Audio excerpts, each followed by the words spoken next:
120 secondes de tech vous est présenté par Moncarnet.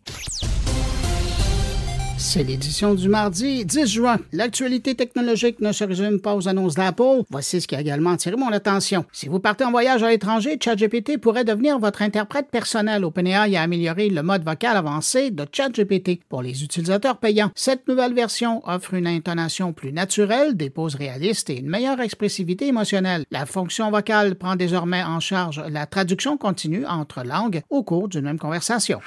Microsoft continue de promouvoir Edge comme le navigateur le plus performant sur Windows, mettant en avant son intégration native avec le système. Malgré ses efforts, Edge reste en retrait avec seulement 5% de part de marché mondial contre 66% pour Google Chrome et 17% pour Safari.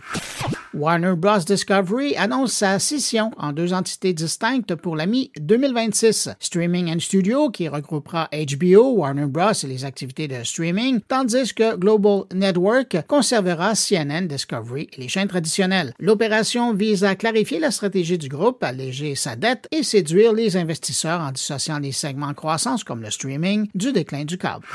Certaines cartouches de jeux Nintendo Switch 2 sont rétrocompatibles avec la première Switch, à condition qu'il s'agisse de titres déjà disponibles sur l'ancienne console, comme Zelda Breath of the Wild. Ces cartouches incluent un fichier de mise à jour que la Switch 1 ignore automatiquement pour lancer la version de base. Nintendo propose aussi des mises à jour gratuites pour certains jeux, tandis que d'autres versions de la Switch 2 sont payantes en raison de contenus supplémentaires.